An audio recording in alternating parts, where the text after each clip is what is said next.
Welcome to the aging portrait of Dorian Gray. I am your host, Holmes's friend, Dr. Watson. Thank you for joining me on another journey, but before we start, let me know, from which city are you watching from, and what was the first Sherlock Holmes story you ever heard about? Chapter 1, The Man Who Aged Overnight. It is a peculiar quality of the cases brought before my friend Mr. Sherlock Holmes that they so often arrived not with a bang, nor with a cry, but with a quiet knock upon our door at Baker Street, tentative, almost apologetic, as though the person standing on the other side already doubted whether any living soul could help them. So it was on a bitter evening in late November of 1895, when the fog had wrapped itself around London like a burial shroud, and the gas lamps along our street gave off only the feeblest amber glow, that I heard just such a knock. 3 raps, evenly spaced, followed by silence.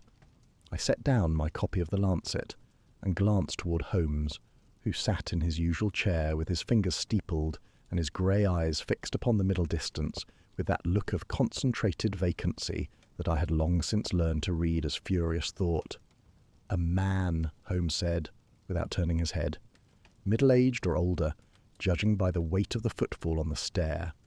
Well dressed. The tap of his shoes suggests leather of quality. But the hesitation in his gait is not that of age alone. He is frightened, Watson. Genuinely and profoundly frightened." I rose to open the door and found standing upon our threshold a figure that immediately arrested my medical attention.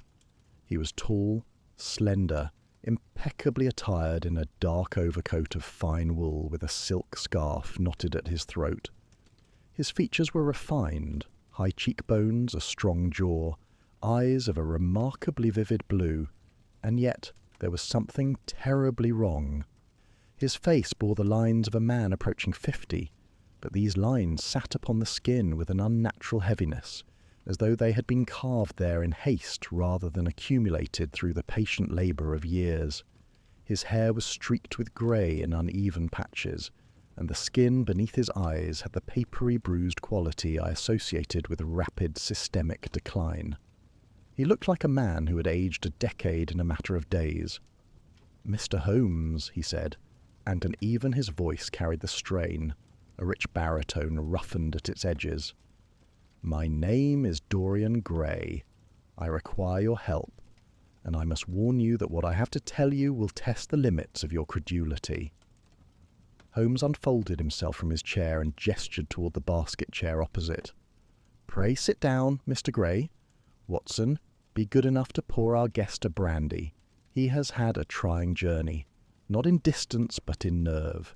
You have come from Mayfair, I observe, and you have been sitting in a room lit by candles rather than gas for several hours, which suggests a desire to avoid seeing yourself too clearly in strong light. Given the state of your hands, I suspect I'm correct." Gray stiffened. He glanced down at his hands. I followed his gaze and saw what Holmes had already noted.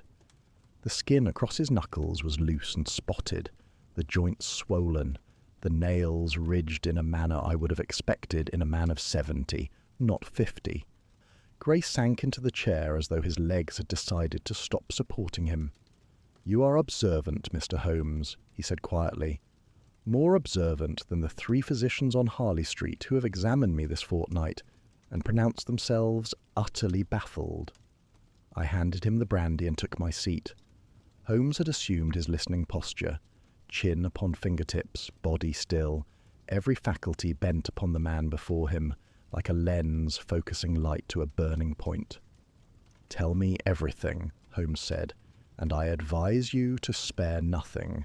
Clients who edit their own stories invariably remove the one detail upon which the entire matter turns." Gray took a long draught of the brandy and began. "3 weeks ago, I was a man who appeared to be no older than 35. I have always looked young for my years, Mr. Holmes, remarkably young. But 3 weeks ago, I woke and found that the face in my mirror had changed. Not subtly. The The change was grotesque. I had aged overnight by what I can only describe as several years. My valet noticed it. My housekeeper wept. And every morning since, the process has continued. I am deteriorating at a rate no physician can explain, and no medicine can arrest. You say the deterioration is most pronounced in the mornings. Can you be more specific about the timing? It happens at night, between midnight and dawn. I have sat up with a mirror and watched it happen. Watched the lines deepen, the skin loosen, as my hair thins strand by strand. It is as though some invisible hand is drawing the years across my face while I sit helpless. And during the day, the process slows, almost stops, but it does not reverse. Each night adds to what the previous night began. At this rate, Mr. Holmes, his voice faltered, I shall be an old man before Christmas, and a dead one before the New Year. A silence fell upon the room. Holmes rose and moved to stand before our guest. Without asking permission, he took Gray's left hand and examined it, turning it in the lamplight. He then leaned forward and inhaled near Gray's coat collar. You have been handling chemicals recently, Mr. Gray. Turpentine, linseed oil, and a mineral compound I associate with artists' pigments. There are ink stains on your right cuff. India ink, unless I am mistaken. And yet you do not strike me as a painter. Gray withdrew his hand. I am a collector. Might I handle paintings from time to time? With turpentine and India ink? That is the behaviour of a restorer, not a collector. But let us leave that thread for the moment. Holmes returned to his chair. You have always appeared young for your years. How young, precisely?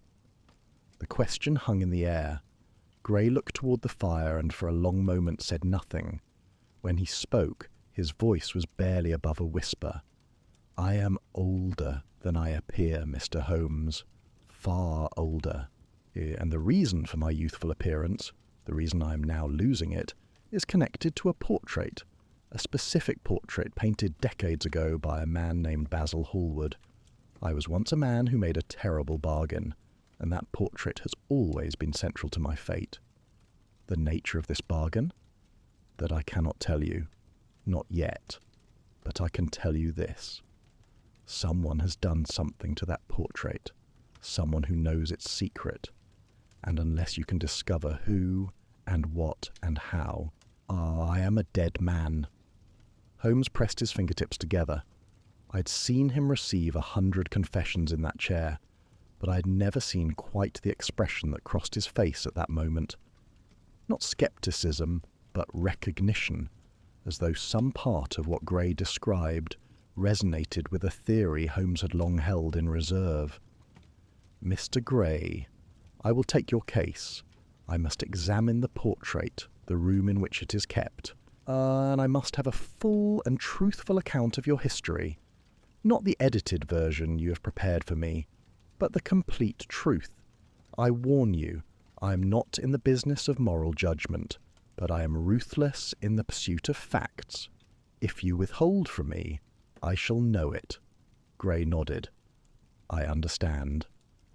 Watson and I shall call upon you tomorrow at noon. Lock the door of the room containing the portrait. Admit no one. Gray rose, and I saw how much the act of standing cost him. He steadied himself on the arm of the chair, drew a breath and straightened. He shook Holmes's hand, then mine, and made his way to the door. At the threshold he paused. Mr. Holmes, do you believe me?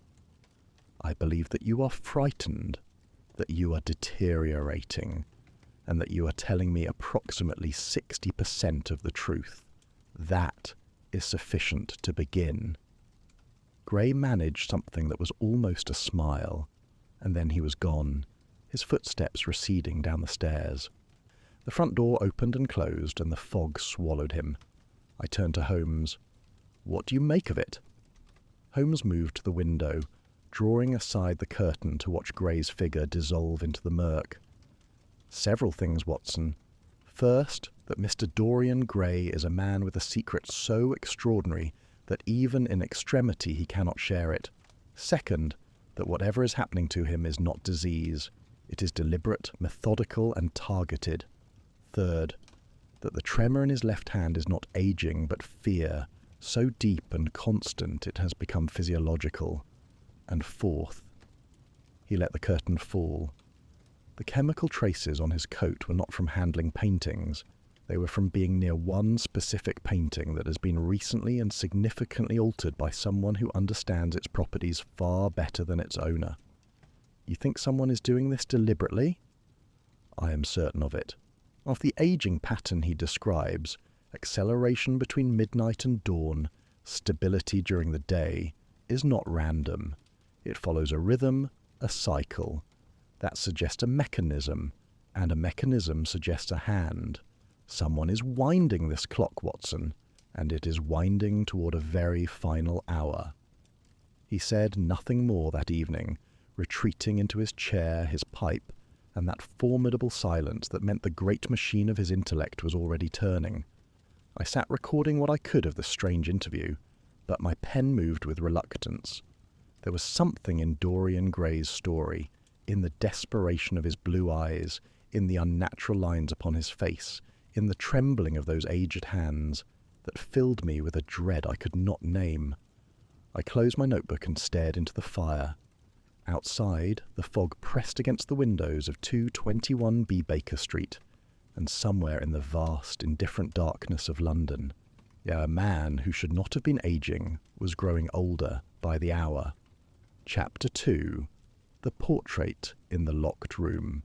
We arrived at Dorian Gray's Mayfair residence shortly before noon the following day, having taken a hansom through streets still thick with the previous night's fog. The house stood on a quiet crescent, tall and white-fronted, of the sort that speaks of old money and careful taste. And yet, even from the pavement, there was something unwelcoming about it. The curtains on every floor were drawn. The brass knocker had not been polished in weeks. A milk bottle stood untouched on the step, and the small front garden, which must once have been tended with care, had surrendered to November's slow ruin. Holmes noticed all of this and said nothing. He simply rang the bell. The door was opened by an elderly man, whom I took to be the manservant Gray had mentioned, Mr. Hallward. He was perhaps 70, thin and stooped, with the careful deportment of a man who had spent his life in service, but his eyes were those of a person under siege. They darted from Holmes to me and back again with an animal wariness that I found unsettling in a man of his years and station. "Mr. Holmes," he said, "the master is expecting you, if you would follow me." He led us through an entrance hall that confirmed every impression the exterior had suggested. The house was beautiful and neglected. Crystal chandeliers hung above us, all furred with dust. A grandfather clock in the corridor had stopped at 3:20. Whether morning or afternoon I could not say, and I suspected no one in the household cared. The wallpaper was silk, the carpets Turkish, the furniture of a quality that would have drawn admiring glances in any auction house in London, and over all of it lay the unmistakable atmosphere of a place that had ceased to be lived in and had become merely inhabited. Gray met us in the first-floor drawing-room. The change in him since the previous evening was shocking. I am a physician and have trained myself against visible reactions to suffering, but I confess that I drew a sharp breath when he rose from his chair to greet us. The lines on his face had deepened overnight. His hair, which had been streaked with grey, was now almost entirely white at the temples. His movements were slower, more deliberate, as though each gesture required negotiation with a body that was no longer reliably his own. He looked, I estimated, to be a man in his late 50s, and yet barely 18 hours had passed since I had judged him closer to 50. "Gentlemen," he said, and managed a wan smile. "You will forgive me if I do not offer you a tour of the house. I find that stairs have become something of an adversary." "Then we shall proceed directly to the matter at hand," Holmes said. "The portrait, Mr. Gray. I must see it." Gray nodded and produced from his waistcoat pocket a ring bearing 3 keys. each of a different size and manufacture. He led us slowly and with evident discomfort up 2 flights of stairs to the top floor of the house. The air grew colder as we climbed. The gas lamps on the upper landing had not been lit, and Hallward, who followed behind us with a candelabrum, cast long, trembling shadows across the walls. At the end of a narrow corridor stood a door of solid oak, fitted with 3 separate locks. Gray opened each in turn. The door swung inward, and a smell reached us. Not unpleasant exactly, but strange. It was the smell of old paint, of linseed oil, of dust, and beneath these something else, something mineral and faintly metallic that I could not identify. The room was small, perhaps 12 feet square, with a single window that had been boarded over from the inside. The walls were bare plaster. There was no furniture save a heavy wooden easel standing in the centre of the room, and upon the easel, draped in a cloth of dark purple velvet, sat the portrait. "Remove the covering if you would, Mr. Gray," Holmes said. Gray hesitated. I saw his jaw tighten and his damaged hands clench at his sides. Then he stepped forward and drew the velvet away. I have seen many things in my years beside Sherlock Holmes, scenes of violence, of grotesque invention, of human cruelty that would test the stomach of the most hardened observer. But I do not think anything prepared me for the effect of that painting. It depicted a man seated in what appeared to be evening dress of a style some decades out of fashion. The composition was masterful, the brushwork extraordinary. This Basil Hallward had been an artist of genuine and formidable talent, but the face upon the canvas was a horror. It showed a man in his late 70s at least, gaunt to the point of emaciation, with hollow cheeks, sunken eyes, and a mouth twisted into an expression of such concentrated cruelty that I instinctively stepped back from it. The skin was rendered with hideous precision, mottled, sagging, mapped with veins. And yet, beneath the ruin, the features were unmistakably those of Dorian Gray. The same jaw, the same brow, and the same vivid blue eyes, though in the portrait those eyes held nothing of the frightened supplication I had seen in our client. They held only malice. "Good God," I murmured. Holmes said nothing. He had already produced his magnifying lens and moved to within inches of the canvas, examining it with the methodical intensity I'd witnessed 1,000 times at crime scenes, but never before applied to a work of art. He worked in silence for several minutes, beginning at the upper left corner and moving across and down with the patience of a man reading a difficult manuscript. Gray stood by the door, his arms folded, watching with an expression that mingled dread with something I could only describe as shame. At last Holmes spoke, still bent over the lower portion of the canvas. "Watson, come here. Tell me what you see." I joined him and peered through the lens where he directed it, at the lower left corner of the painting, just above the frame. At first I saw nothing beyond the dark background pigments. Then, as my eyes adjusted, I made out faint marks in the paint, scratches, or rather deliberate incisions, cut into the surface of the canvas with a fine instrument. They formed shapes, curves, angles, intersecting lines, arranged in what appeared to be a circular pattern surrounding the brushstrokes of the face.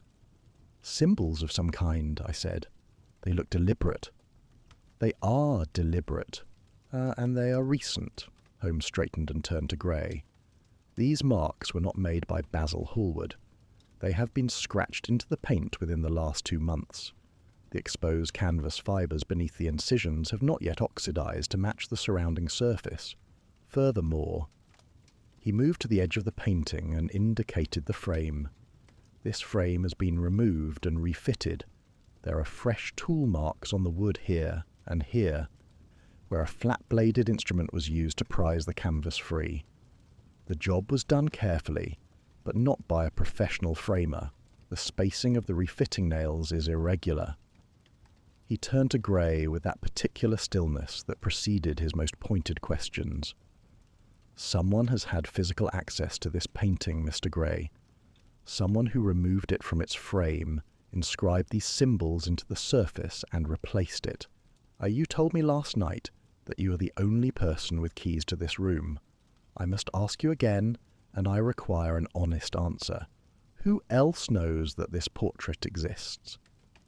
The silence that followed was long enough that I heard the candle flames guttering in Hallward's candelabrum behind us. Gray's face, already ravaged, seemed to collapse further, not physically but emotionally, as though some final wall of privacy were crumbling under the weight of necessity. "My former wife," he said at last. Celeste Valmont. She is the only living soul to whom I ever told the truth about the portrait, about what it is and what it does. I told her because I loved her, Mr. Holmes, and I believe that confidence may now be killing me." Holmes received this with a single nod. He turned back to the portrait and studied it for another long moment, his face unreadable. Then he drew the velvet covering back over the canvas with a care that struck me, in the moment, as almost tender, as though he were covering not a painting, but a body. "We shall need to discuss your marriage in considerable detail, Mr. Gray," he said, "but not here, not in this room." He glanced around the small, airless space one final time. "There is something else in this room, something I have not yet found. I shall return tomorrow to look for it. In the meantime, lock the door. All 3 locks, and Mr. Hallward." He turned to the manservant, who flinched. "I should like a word with you before we leave. A private word." Hallward's face went the colour of old ash. He said nothing, but I saw his hand tremble so violently that the candelabrum shook and the shadows on the walls leapt and shuddered as though the house itself had startled. We descended the stairs in silence. At the front door, Holmes paused and looked back up toward the top of the house, toward the locked room and its terrible occupant of oil and canvas. "A painting that ages in its owner's place," he said softly, as though testing the words against the air. "And now someone has turned the mechanism against him. It is elegant, Watson, diabolical, but elegant." He pulled his collar up against the cold and stepped out into the grey Mayfair afternoon. "We are dealing with someone who understands not merely what that portrait is, but how it works. And that, I confess, is a category of criminal expertise I have not previously encountered." Chapter 3. The Marriage of Dorian Gray. We returned to Baker Street, where Holmes settled Gray into the basket chair with a second brandy, and informed him, in terms that were gentle by Holmes's standards, but would have struck most men as blunt, that the time for partial truths had ended. "You are dying, Mr. Gray," Holmes said, not metaphorically, not gradually in the manner common to all men, but specifically and deliberately at the hands of a person who has turned the mechanism of your portrait against you. I have seen the symbols. I have seen the evidence of tampering. I now require the history that explains why someone would go to such extraordinary lengths to destroy you. And that history begins, I suspect, with your marriage." Gray sat for a long time without speaking.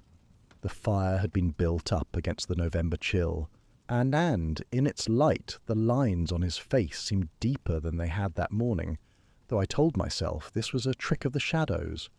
His left hand trembled against the arm of the chair. He took a breath that seemed to cost him something, and began.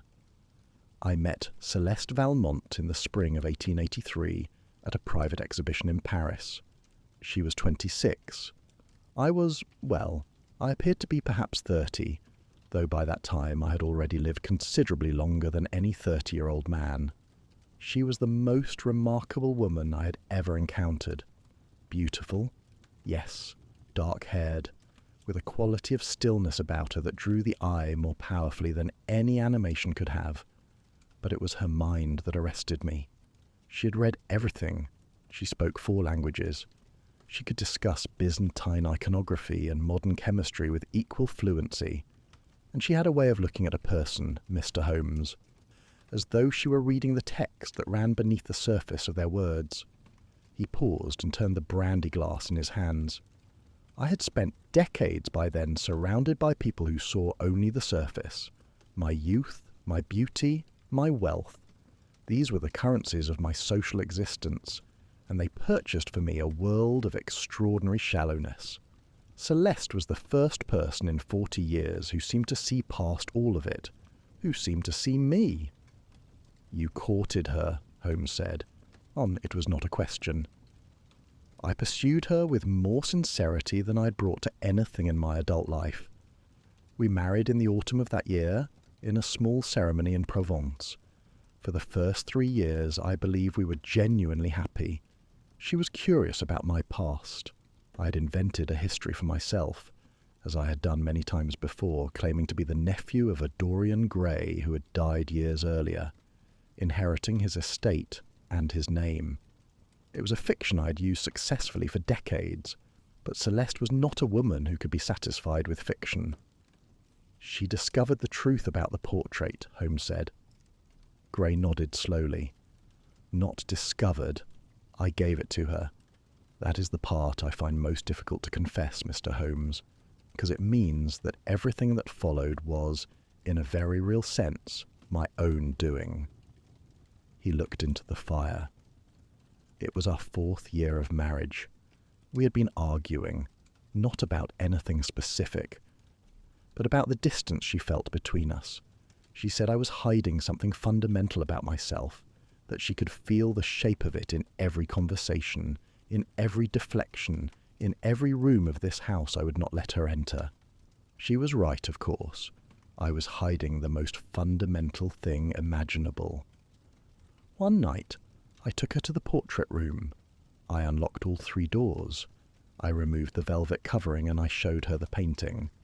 That monstrous, ancient, cruel face that was my own, and I told her everything, the wish I had made as a young man, the bargain, if you can call it that, by which the portrait aged and bore the marks of my sins while I remained untouched, the decades I had lived while the world aged around me. Basil Hallward, who painted it. The things I had done in my youth. Terrible things, Mr. Holmes.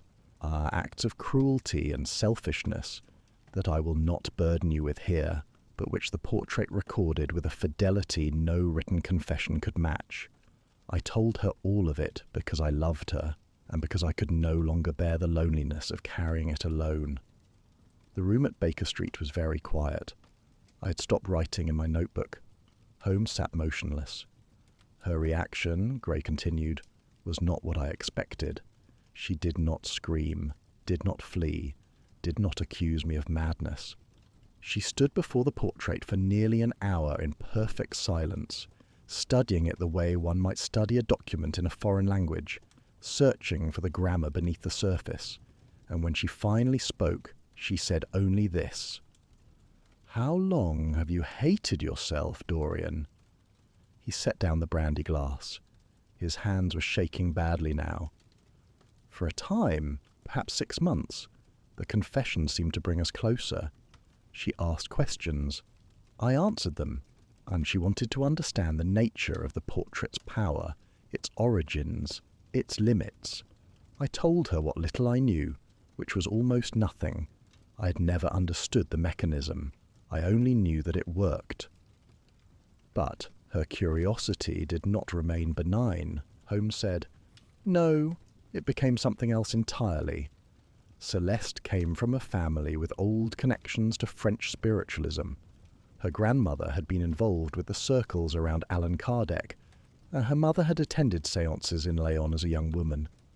Celeste herself had always dismissed these things as superstition, but the portrait changed that. Here was proof, tangible and undeniable, that something beyond the material world existed and could be harnessed. She became obsessed with understanding how. She began reading, not the fashionable occultist literature of the drawing rooms, but older texts, grimoires, manuscripts she obtained through dealers in Paris and Prague. She corresponded with scholars and practitioners whose names I did not recognize. The woman who had once discussed Byzantine art over breakfast now spent her evenings copying symbols from medieval manuscripts by candlelight. And the marriage? Deteriorated, steadily and then completely. Gray's voice had taken on the flat, exhausted quality of a man reciting facts he has rehearsed too many times in the theatre of his own mind.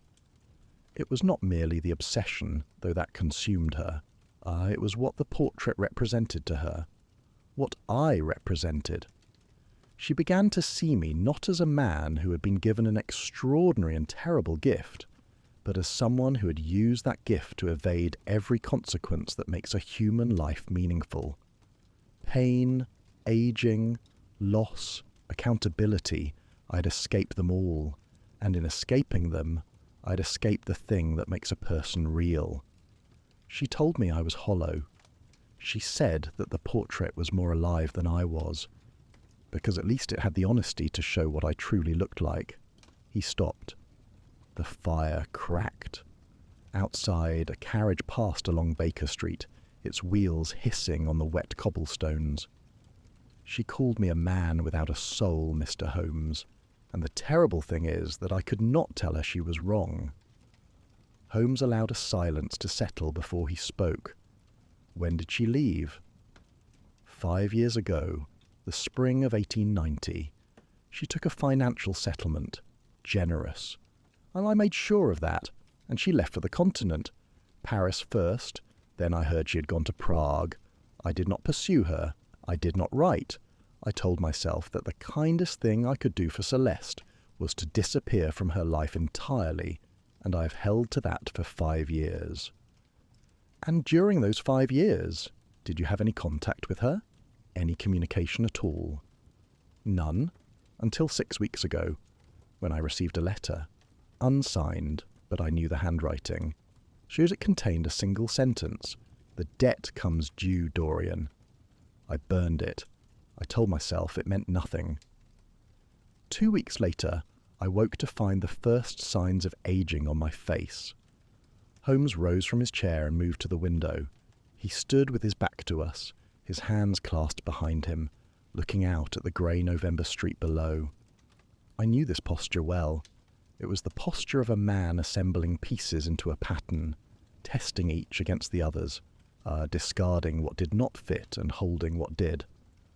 Mr. Gray, he said, without turning, your wife's family connections to French spiritualism, were they specifically to the Kardecist tradition, or did they extend to older practices, ceremonial magic, grimoire traditions, the esoteric circles of Lyon and Marseille? Gray frowned. I am not sure I understand the distinction. The distinction is significant. Kardecism is a philosophy of spirits. What has been done to your portrait is not philosophy. It is technique, precise, structured, and derived from a very specific textual tradition. Your wife did not stumble upon this method through casual reading. She was trained. He turned from the window. I've already begun certain inquiries regarding Celeste's movements over the past 5 years. I expect to have results within a day or two. In the meantime, I must ask you one further question, and I require absolute honesty. Ask it. The symbols I found beneath the paint on your portrait are not decorative, and they are not random. They form a coherent ritual inscription from a specific source. Did Celeste, at any point during your marriage, mention a text called Le Livre des Ombres Inversées? The effect upon Gray was immediate and visible. The colour drained from his face. What colour remained? And he gripped the arms of the chair with a force that turned his swollen knuckles white. She had a copy, he whispered. A manuscript. She kept it locked in her study. She said it was the only text she had found that described how the portrait's power might be understood and controlled. Holmes and I exchanged a glance. The name meant nothing to me, but I could see from Holmes's expression that it meant a great deal to him, and that what it meant was nothing good. Thank you, Mr. Gray, Holmes said quietly. That is the piece I needed. Watson, fetch your coat. We are going to visit my brother. Chapter 4. The Symbols Beneath the Paint. I have remarked elsewhere in my writings that Mycroft Holmes was, in his brother's estimation, the superior intellect of the two. a claim I found difficult to credit until I had witnessed Mycroft's extraordinary faculties in operation. Where Sherlock was a blade, restless and seeking, Mycroft was a vast and settled engine, processing the affairs of the British government from the leather armchair of the Diogenes Club with an efficiency that bordered on the uncanny. He was not a man who welcomed visitors, and he was emphatically not a man who welcomed mysteries that arrived without appointment. We found him, as expected, in the strangers' room of the Diogenes Club, the only room in that peculiar institution where conversation was permitted.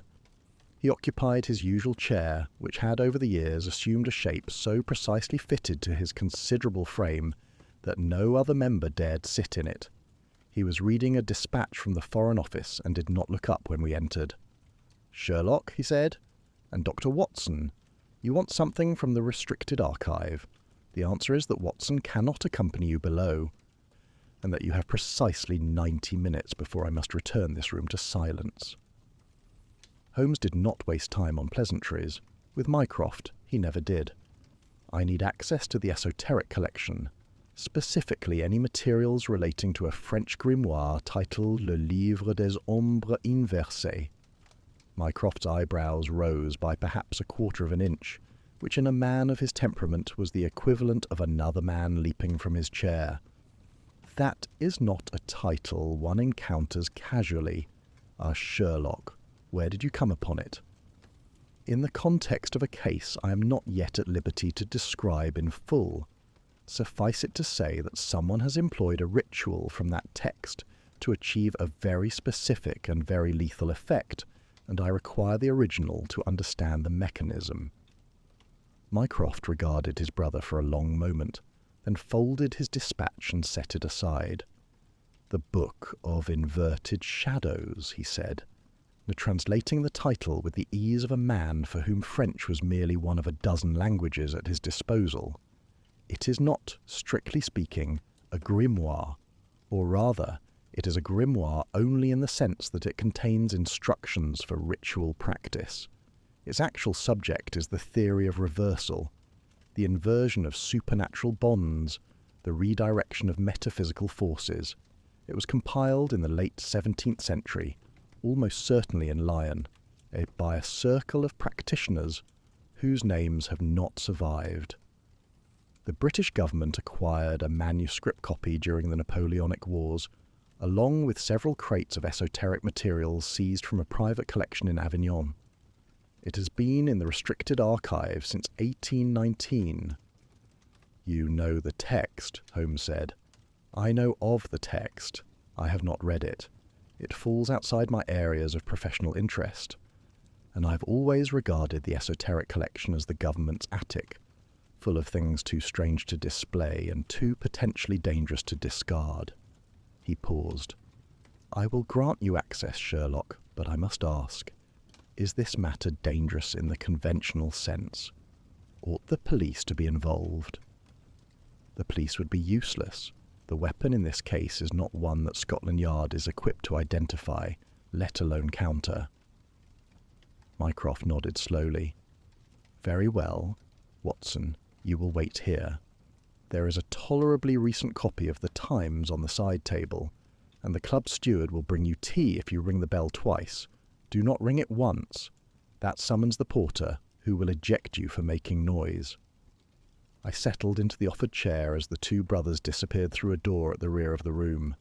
The tea, when it arrived, was excellent. The Times was not recent at all. I waited.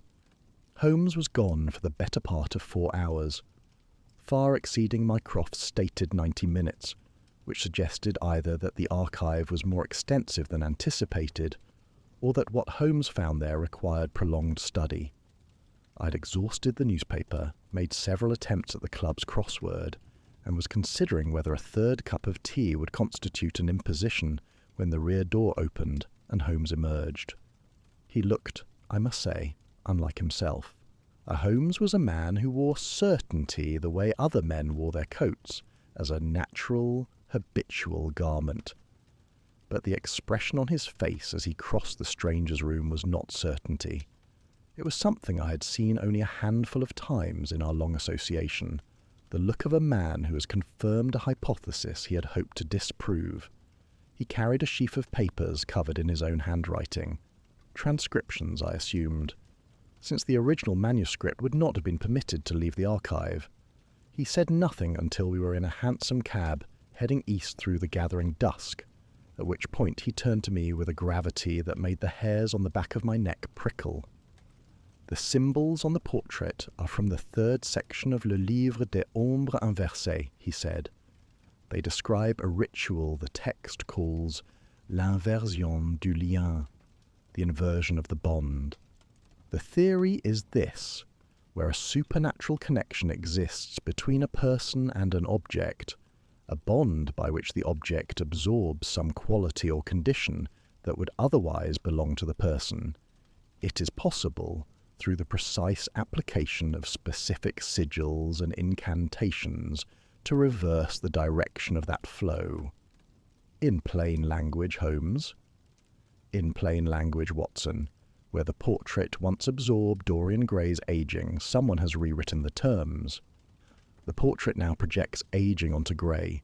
The mechanism has been turned inside out. The thing that was protecting him is now destroying him." I considered this for a moment, watching the street lamps slide past the window of the cab. "And the symbols you copied, they match the text exactly. They match a specific passage describing a curse of reversal designed for precisely this kind of bond. A bond between a living person and a painted image. The text is remarkably specific. It details the sigils, their arrangement, the order in which they must be inscribed, and the materials required, a particular ink derived from iron gall and lapis lazuli, applied with an instrument of silver rather than steel. Whoever performed this ritual did not improvise. They followed the instructions with the precision of a chemist following a formula. Celeste, almost certainly.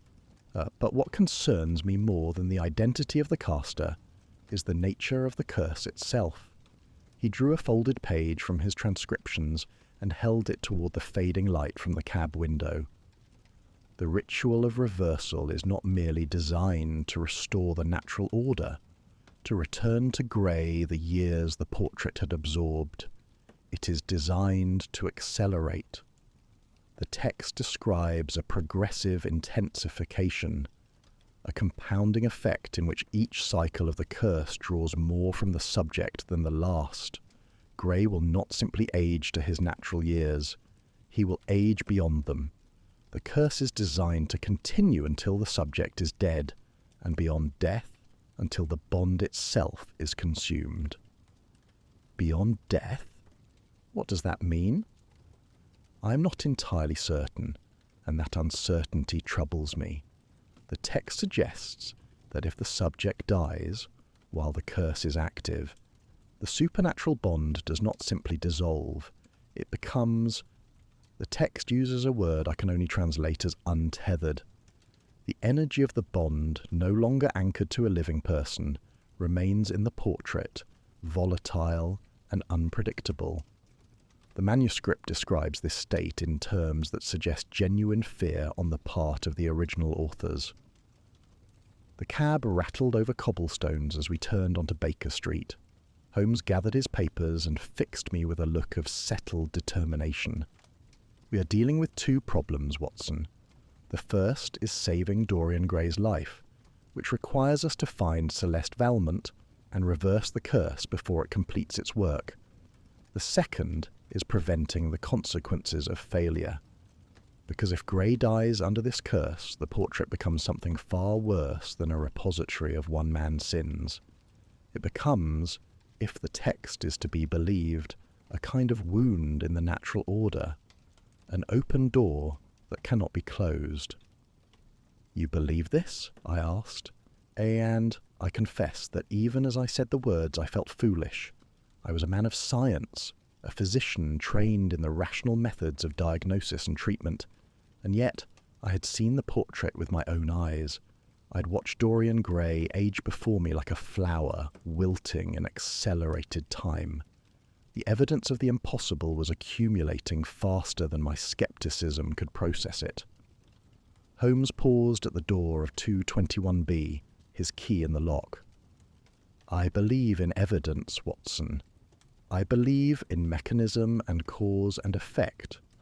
What I have seen in Gray's portrait room and what I have read in the restricted archive this afternoon constitute evidence of a mechanism I do not yet fully understand, but which is operating with observable, measurable effects. Whether I call it supernatural or merely unexplained is a question of vocabulary, not substance. The curse is real. Its effects are real. Its consequences, if we fail, will be real. That is sufficient for me to act." He opened the door and we stepped inside, into the warmth and the familiar smell of tobacco and old books. Holmes hung his coat and moved immediately to the mantelpiece, where he pinned the transcribed sigils to the wall alongside his existing notes on the case. "I must return to the portrait room tomorrow," he said, more to himself than to me. "There is something I have not yet found, something the text implies must be present for the curse to function. A physical anchor. The sigils alone are not sufficient. There must be a vessel." A vessel? An object, prepared according to the ritual specifications, that serves as the material anchor of the curse. Without it, the sigils are merely marks on canvas. With it, they are a death sentence. He turned from the wall and his eyes were bright with that particular fire I knew so well, the fire of the chase, of the problem that demanded every faculty he possessed. "We must find it, Watson. And we must find Celeste. The text is explicit on one point that I have not yet shared with our client, because I did not wish to add despair to his already considerable burden." "What point?" "The counter-ritual, the reversal of the reversal, requires the participation of the person who cast the original curse. Without Celeste, the sigils cannot be undone. Without Celeste, Dorian Gray is a dead man." He struck a match and lit his pipe, and in the flare of the flame his face was all sharp angles and shadow. "This is not mere revenge, Watson. This is an execution, and we have, by my estimation, no more than a fortnight to prevent it." Chapter 5. Tracking Celeste Holmes Work Through the Night. I know this because I woke twice, once at 2:30 and again shortly before dawn, and on both occasions I heard the familiar sounds of his industry drifting up through the floorboards, the scratch of pen on paper, the occasional muttered exclamation, and at one point the violent slamming of a book that suggested a line of inquiry had reached a dead end. When I descended for breakfast at 8 o'clock, I found him at the table surrounded by telegraph forms, a cold cup of coffee, and a map of Central Europe upon which he had marked several locations in red ink. "Ah, Watson. Good. I need you to go to Mayfair and sit with our client today. I cannot spare the time myself. I have dispatched 14 telegrams since midnight and expect replies throughout the day, and there are 3 visits I must make before noon. But Gray should not be left alone. His condition is accelerating, and I confess I am not confident that his manservant is reliable." "You suspect Hallward?" Holmes did not answer directly. He folded the map, gathered his telegraph forms, and reached for his coat. "Observe everything. Record everything. Pay particular attention to Gray's rate of deterioration. I need precise observations, Watson, not generalities.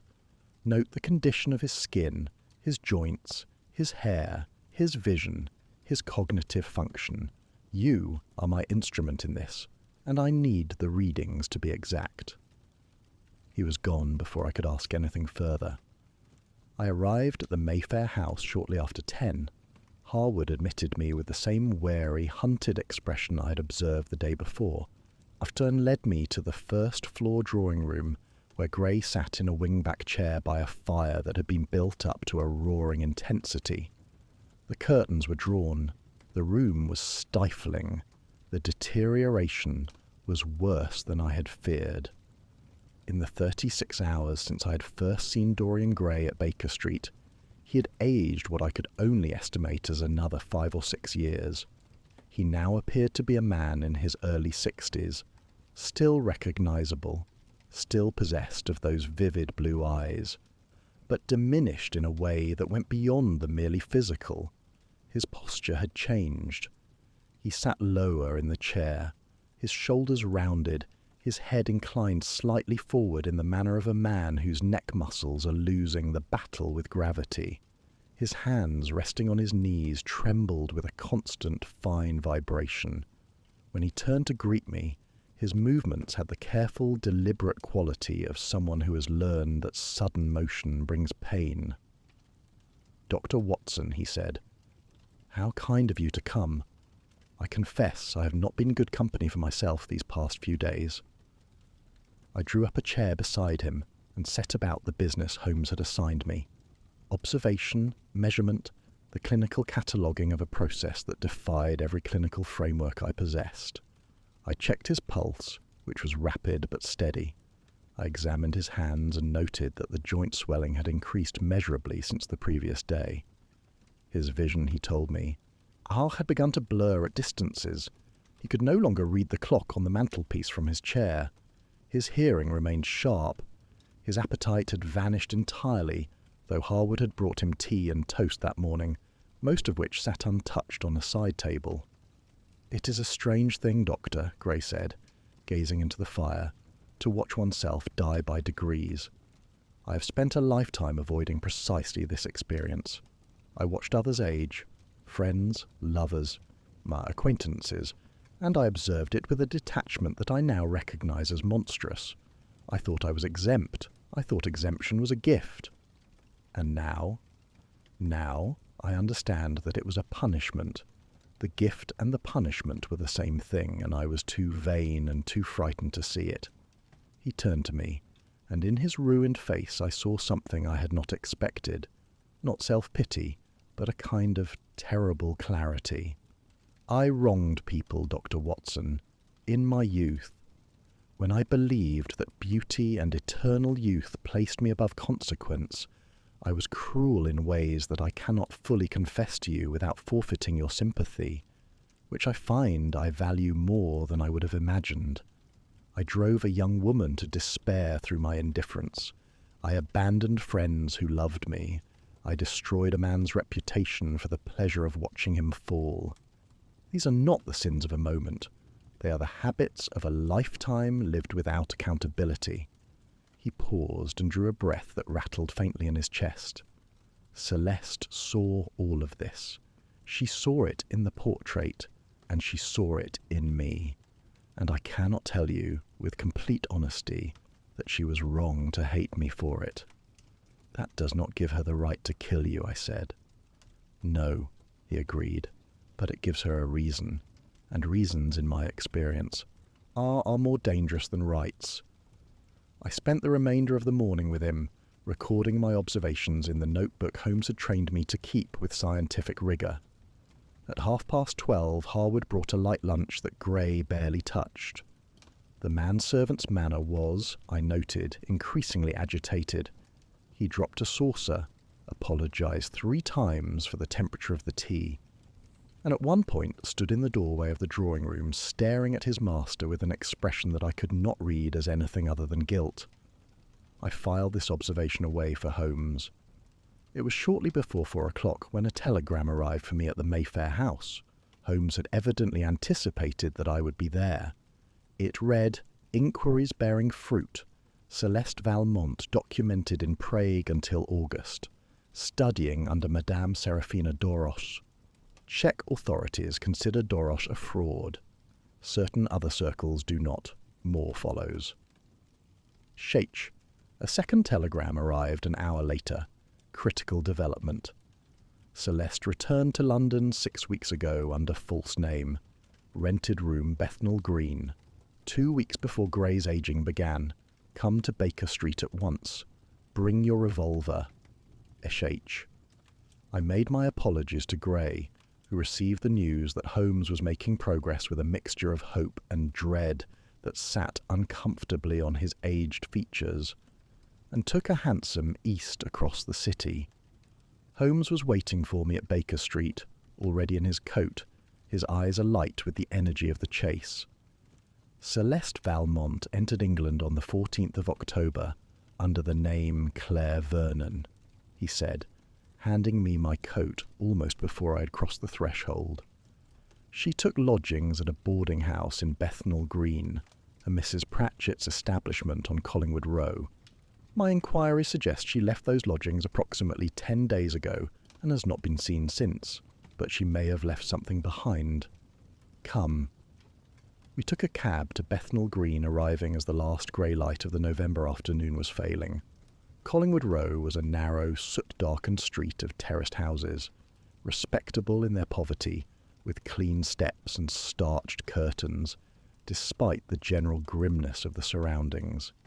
Mrs. Pratchett, a stout woman with suspicious eyes and a proprietary attitude toward her lodger's privacy, was initially reluctant to admit us, but Holmes produced a card identifying himself and an expression of such authoritative concern that she relented within minutes.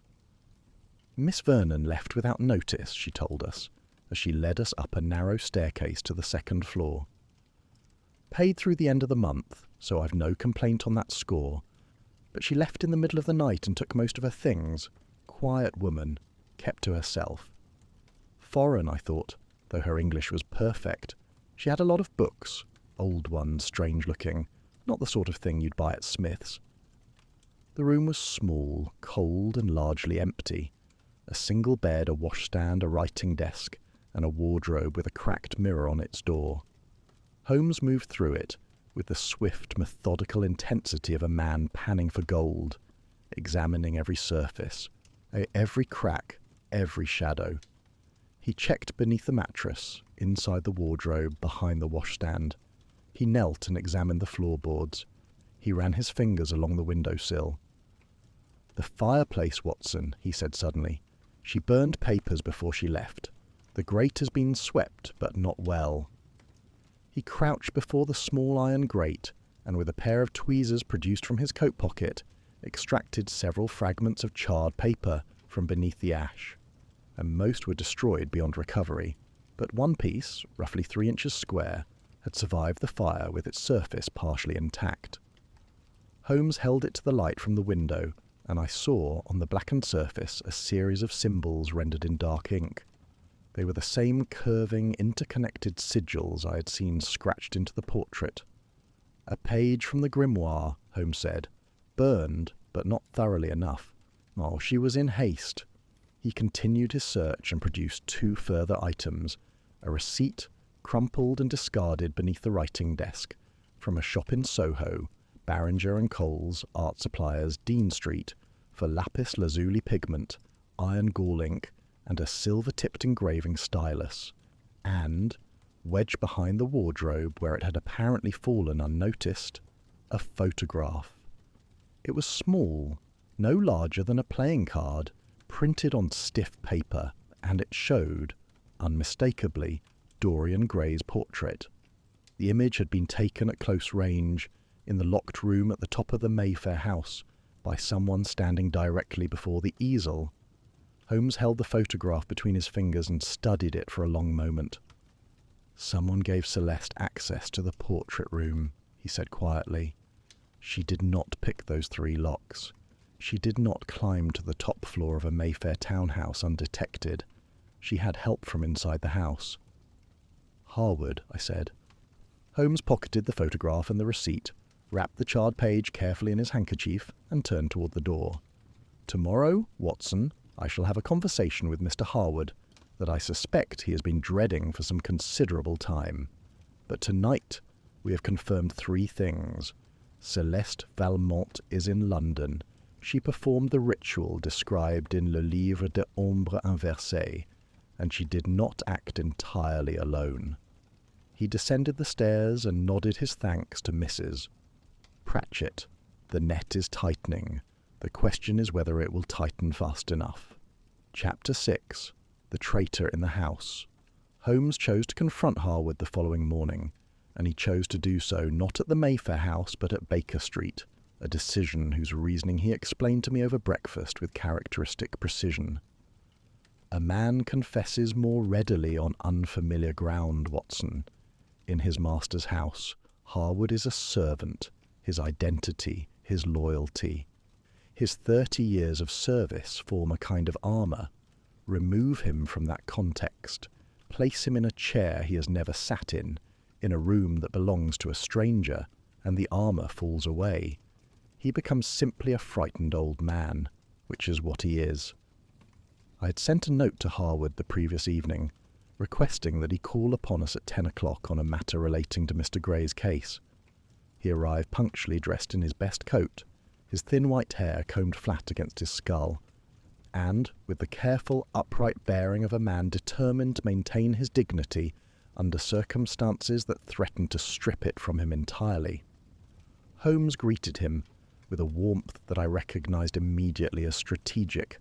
The offer of tea, the solicitous inquiry about his journey, the gentle hand upon the elbow guiding him toward the basket chair. It was the manner Holmes adopted when he intended to dismantle someone with kindness rather than force, and it was, in my experience, far more effective than intimidation. "Mr. Hallward," Holmes began, settling into his own chair opposite, "you have served the Gray household for 30 years. That is a remarkable period of service. You must have been a young man when you entered Dorian Gray's employ." "I was 32, sir," Hallward said. His voice was steady, but his hands, folded in his lap, were not. "I came from a position with Lord Ashworth's family in Hampshire. Mr. Gray was recommended to me as a quiet gentleman who kept a small household and valued discretion." "And did you find him so?" "For the most part, sir. Mr. Gray was always a kind employer, generous with wages, considerate in his requirements, but—" He stopped. "But there were things about your master that troubled you," Holmes said. It was not a question, and the gentleness with which he said it was, I thought, entirely genuine. Whatever Holmes intended to extract from this man, he did not intend to be cruel about it. Hallward's composure held for another moment, and then it did not. The change was not dramatic. There was no sob, no outburst. It was simply that the careful architecture of his expression collapsed, quietly and completely, like a house settling into its foundations after years of strain. "He did not age, sir," Hallward whispered. "In 30 years he did not age. I watched myself grow old in that house. My hair went white, my knees gave out, my eyes weakened, and Mr. Gray remained the same. Year after year, the same face, the same hands, the same walk. No man sees that for 30 years without understanding that something is terribly wrong. And the room, the locked room at the top of the house. I could hear things from that room at night, Mr. Holmes. Not voices, not footsteps, but sounds. A kind of breathing that was not breathing. A kind of movement that was not movement. As though something in that room were alive and in pain." Holmes let the silence hold for a moment before he spoke. "And then Celeste contacted you." The old man's eyes closed. When they opened again, they were wet. "2 months ago, sir. She wrote to me. She said she knew what Mr. Gray was, what the portrait was. She said it was an abomination, that it was against the natural order, and that she intended to set things right. She asked for my help." "And you agreed?" "God help me. I did." He pressed his hands together as though in prayer, and I saw that they were trembling violently. "You must understand, Mr. Holmes, I had lived with that secret for 30 years. 30 years of watching something impossible and saying nothing. 30 years of hearing that room breathe in the dark and pretending I had not heard it. Celeste was the first person who spoke of it openly, who named it for what it was. When she told me she could end it, that she could break the portrait's hold on Mr. Gray and restore the natural order, I believed her. I wanted to believe her." "What did she ask you to do?" "She needed access to the portrait room. Mr. Gray keeps 3 keys on his person at all times. 2 of the locks, she said. She could manage through a locksmith, a man in Shoreditch, whom she had found and paid handsomely. but the third lock was of an unusual design, and she needed a wax impression of the key. She sent me the materials, a small tin of soft wax and instructions for how to take the impression without damaging the key. I did it one evening while Mr. Gray was bathing. I left the impression in an envelope beneath the front step, and she collected it that night. Holmes nodded slowly. And the visits to the portrait room? 3 nights, sir, over the course of a week. She came after midnight, when Mr. Gray was asleep. I unlocked the front door for her, and waited in the servants' hall while she went upstairs. She carried a leather bag with her, tools, I assumed, and materials. She was in the room for 2 or 3 hours each night. I could hear nothing from below. When she finished, she came down, thanked me, and left. She never told me exactly what she was doing, and His voice cracked. I did not ask. I told myself she was destroying the portrait's power, setting Mr. Gray free. I did not imagine. I swear to you, Mr. Holmes, it never entered my mind that what she was doing would hurt him. I thought she was helping. You thought she was breaking the bond, Holmes said. Yes, sir. Breaking it. Ending it. So that Mr. Gray could live as a natural man, whatever that meant. Aging, dying, all of it. I thought that would be a mercy. I'd watched him for 30 years, Mr. Holmes. And whatever the world saw, the youth, the beauty, the charm, I saw a man who was trapped. A man living in a prison of his own perfection. I thought Celeste was opening the door. Holmes rose from his chair and moved to the fireplace. He stood with his back to us for a moment, his hand resting on the mantelpiece, and when he turned, his expression held none of the accusation I had expected. There was severity in it, certainly. Holmes was not a man who overlooked complicity in harm, however well-intentioned. But there was also something that approached understanding. Mr. Hallward, and I'm not going to lecture you on the consequences of your actions. You can see those consequences for yourself every time you look at your master's face. What I will tell you is this. Celeste Valmont did not break the bond. She reversed it. The portrait, which for decades absorbed Mr. Gray's aging, now projects that aging onto him at an accelerating rate. He is not being set free. He is being killed. And the process, if it is not stopped, will not merely end his life. It will leave the portrait in a state that the relevant authorities on such matters describe as dangerous and unpredictable. Hallward had gone very white. His lips moved, but no sound came.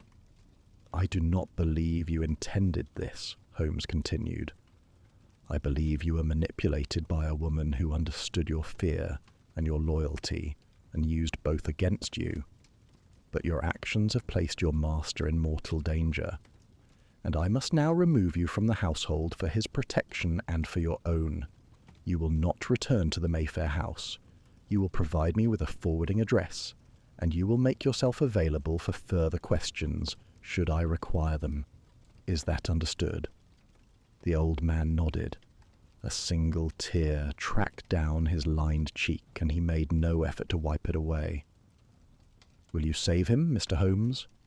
I intend to try, but I will not make promises that depend upon variables I do not yet control. Hallward rose, steadied himself on the arm of the chair, and looked at Holmes with an expression of such naked misery that I had to look away. I served him for 30 years, he said. I thought I was doing right. The history of human suffering, Holmes said quietly, is largely composed of people who thought they were doing right. You may go, Mr. Hallward. The old man left. I heard his slow, uneven footsteps descend the stairs, and the front door close behind him. Holmes stood at the window, watching him make his way along Baker Street, a small, stooped figure growing smaller in the grey morning light. Poor devil, I said. Yes, Holmes agreed. But pity must wait, Watson. I must go to Gray and inform him of what Hallward has confessed. It will not be a pleasant interview. It was not. We found Gray in the first-floor drawing-room, and he received the news with a stillness that was more terrible than any outburst could have been. He sat motionless in his chair, his eyes fixed on some point beyond the wall, and when Holmes had finished speaking, he said only this, in a voice as dry and thin as paper. "She always said I deserved to face what I had avoided." He asked no questions.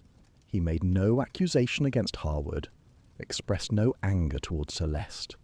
He simply sat, breathing shallowly, on his hands resting on the arms of the chair like objects that no longer belonged to him. He appeared, I estimated, to be in his mid-60s now. The deterioration had continued through the night despite our efforts, despite the locked door, despite everything. The curse, once set in motion, required no further visits, no further intervention. It was self-sustaining, feeding upon the bond between man and portrait, like a fire feeding upon the wood that once sheltered it. Holmes knelt beside him, a gesture so uncharacteristic that I almost failed to recognize it as genuine, and spoke with a directness that was also, in its way, a form of kindness. "I will find the counter-curse, Mr. Gray. I will find Celeste, and I will undo what has been done. You have my word." Gray turned his head and looked at Holmes, and for a moment the vivid blue of his eyes, the one feature that the aging had not yet touched, held steady and clear. "Then be quick about it, Mr. Holmes," he said. "I am running out of hours." Chapter 7. The Occultist of Limehouse. I have accompanied Sherlock Holmes into many of London's darker corners, the opium dens of Shadwell, the thieves' kitchens of Whitechapel, the rat-haunted wharves along the river where men conducted business that would not survive the scrutiny of daylight. But I confess that the visit we made the following morning to the Limehouse lodgings of Mr. Ambrose Fell was among the most unsettling of my experience, not because of any physical danger, but because of the nature of the man himself and the knowledge he possessed. Holmes had mentioned Fell only once before in passing, during a conversation about the limits of rational inquiry. He had described him as the most learned man in England on subjects that most learned men refused to acknowledge existed, a distinction that had cost Fell his fellowship at Balliol, his reputation, his marriage, and very nearly his sanity. He had been, in his prime, a brilliant philologist and historian of religion, with a particular expertise in medieval European esoteric traditions. His downfall had come in the form of a monograph arguing that certain ritual practices, described in continental grimoires, produced measurable, repeatable effects that could not be explained by conventional science. The academic establishment had responded with the savagery it reserves for those who transgress its unspoken boundaries, and Fell had been cast out. Stripped of his position, denied access to the libraries and archives that were his lifeblood, and left to descend over the course of a decade into poverty and isolation. We found him in a second-floor room above a ship's chandler on Narrow Street, overlooking the grey expanse of the Thames. The room was extraordinary. Every wall was lined with books, not arranged on shelves, but stacked in columns that rose from floor to ceiling, creating a kind of literary maze through which one had to navigate sideways. The air smelled of old paper, candle wax, and the particular mustiness of bindings that have not been opened in years. A narrow bed occupied one corner. A desk, buried under manuscripts, occupied another, and in the centre of this bibliographic chaos sat Ambrose Fell himself, a man of perhaps 60, rail-thin with a shock of white hair that stood up from his scalp as though permanently startled, and eyes of an extraordinary pale green that fixed upon us with the wariness of a creature long accustomed to being hunted. "Mr. Holmes," he said. His voice was surprisingly deep and steady for a man of his appearance. "I had not expected to see you again.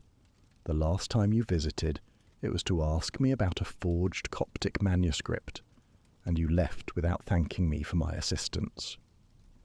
"An oversight I intend to correct," Holmes said, and from the inside pocket of his coat he produced a small, leather-bound volume that I had not seen before. He held it out to Fell with both hands, as though presenting an offering. "I believe this belongs to you." Fell's reaction was immediate and visceral. He reached for the book with hands that shook, took it, opened it, and for a moment I thought the man would weep. He ran his fingers across the pages with the tenderness of a parent touching a child's face. "The Aldine Hermetica," he whispered. "My own copy, annotated in my own hand. Where did you find it?" "In the possession of a dealer in Charing Cross Road who acquired it, unknowingly, from a debtor who had stolen it from your rooms 3 years ago. I deduced its provenance during an unrelated investigation last spring, and have been holding it until an appropriate occasion arose." Fell looked up at Holmes, and the wariness in his green eyes was replaced by something warmer and more complicated. The gratitude of a man who has received an unexpected kindness in a life largely devoid of them. "You kept it, for months, waiting for the moment you would need my help." Holmes had the grace to smile. "I prefer to think of it as returning your property at a moment when we might be of mutual benefit. I need your expertise, Mr. Fell, on a matter of considerable urgency." "Sit," Fell said, and gestured toward 2 chairs that were, like everything else in the room, partially buried under books. We cleared spaces for ourselves and sat.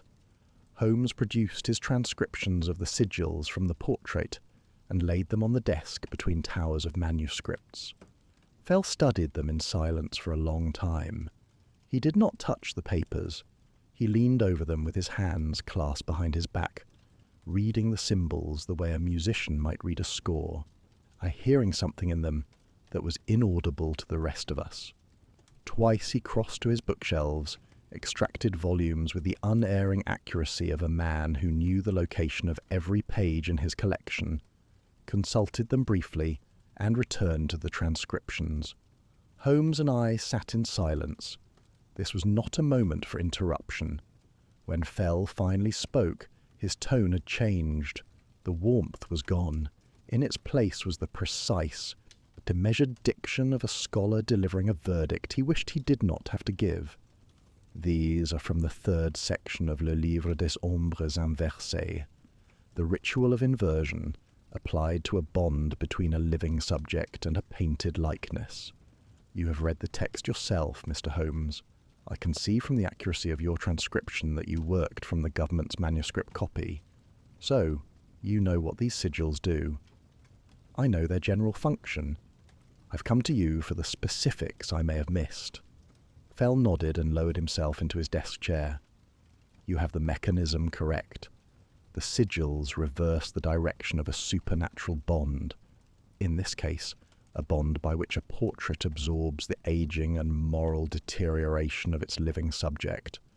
The reversal causes the portrait to project these qualities back onto the subject at an accelerating rate. The curse is self-sustaining once activated, and will continue until the subject is dead." He paused. "But there is a detail you have missed, Mr. Holmes, and it is not a trivial one." Holmes leaned forward. "Go on." "The sigils alone are insufficient. The livre is explicit on this point, though the passage is easy to overlook because it is written in a cipher that differs from the rest of the text. A substitution cipher based on Hebrew letter values, which suggests it was added by a later hand, possibly someone who wished to conceal this particular requirement from casual readers. The curse requires a physical anchor. The text calls it le vaisseau, the vessel. It is an object, prepared according to specific instructions, that must be placed in proximity to the portrait for the sigils to function. Without the vessel, the sigils are inert. Destroy the vessel, and the sigils lose their power. What form does the vessel take? The text specifies a container of glass, sealed with wax bearing the same sigil pattern as the inscription. Inside the container must be a substance carrying the vital essence of the subject. The livre uses the phrase le sang vivant, the living blood, a quantity of the subject's blood, obtained while the subject is alive and preserved within the sealed vessel. The vessel must be placed within the same room as the portrait, unconcealed but present, It serves as the bridge between the sigils and the subject, the conduit through which the reversed bond operates. Holmes's eyes narrowed. A vial of blood, sealed with wax, hidden in the portrait room. Precisely, and here is what matters most, Mr. Holmes. Destroy the vessel and the curse can be broken. But, and this is critical, destruction of the vessel alone is not sufficient to reverse the damage already done. For that, and you need the counter-ritual, which requires the participation of the caster, or someone of their direct bloodline, yes. The counter-ritual is described in the 4th section of the livre. It involves redrawing each sigil in reverse order using a specific ink, crushed lapis lazuli suspended in iron gall, while reciting the corresponding incantations. The vessel must be destroyed by fire at the moment the final sigil is completed, and the entire procedure must be performed at the same hour that the original curse was activated. If any element is missing, the caster, the ink, the vessel, the timing, the counter-ritual fails. He sat back in his chair and regarded Holmes with those pale green eyes. You are attempting to save the subject of this curse. I am. Then you must find the caster, and you must find the vessel, and you must do both before the curse completes its work. The livre describes the progression as exponential. Each cycle draws more from the subject than the last. Based on the complexity of the sigil pattern you have shown me, I would estimate that the subject has, at most, 2 weeks before the deterioration becomes irreversible. After that point, even a successful counter-ritual will not fully restore what has been lost. Holmes gathered his transcriptions and rose. Mr. Fell, you have been extraordinarily helpful. I have one final question. If the subject dies before the curse is broken, if the counter-ritual is not performed in time, what becomes of the bond? Fell's expression darkened. He did not answer immediately, and when he did, his voice had dropped to something barely above a murmur. The bond becomes untethered. The energy that has been flowing between the portrait and the subject, energy accumulated over decades, carrying the full weight of the subject's deferred aging and moral corruption, has nowhere to go. It remains in the portrait, concentrated and volatile. The livre describes such objects as des portes blessées, wounded doors, thresholds between the natural and the unnatural that have been damaged and left open. The original authors considered this outcome more dangerous than the curse itself. Dangerous in what sense? In the sense that a wounded door may be walked through, Mr. Holmes, and not only from one direction. A silence settled over the cluttered room. The Thames was visible through the grimy window, grey and slow, barges moving upon it like dark thoughts upon a troubled mind. Holmes held Fell's gaze for a long moment, then nodded once. Thank you, Mr. Fell. I may need to call upon you again before this matter is concluded. I shall be here, Fell said. I am always here. And Mr. Holmes... He held up the returned Hermetica. Thank you for this. It is a kinder gesture than you perhaps intended. Holmes said nothing to that. But as we descended the narrow stairs to the street, I thought I caught, just for a moment, an expression on his face that was not deduction, not strategy, not the thrill of the chase, but something quieter and more human, and all the more remarkable for its rarity. Chapter 8, The Vessel and the Confrontation. Holmes returned to the portrait room that afternoon with a focus that bordered on ferocity. He had spoken little during our cab ride back from Limehouse, and what he had said was confined to logistics, the timing of the counter-ritual, the materials required, the narrowing window in which Dorian Gray might still be saved. But beneath the practical calculations, I could sense a deeper urgency, the kind that seized Holmes only when a case had moved beyond the intellectual and into the moral, when failure meant not merely an unsolved puzzle, but a death that could have been prevented.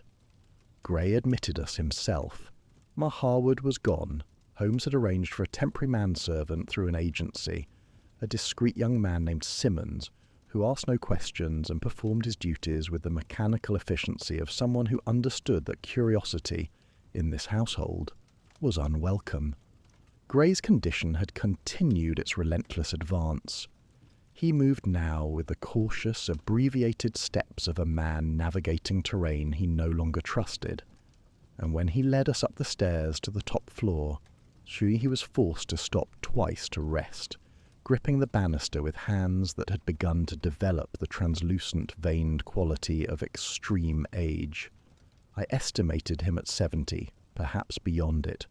The vivid blue of his eyes remained, but they were set now in a face so deeply lined and hollowed that they seemed almost to belong to someone else, bright stones set in ancient crumbling masonry. Holmes unlocked the portrait room.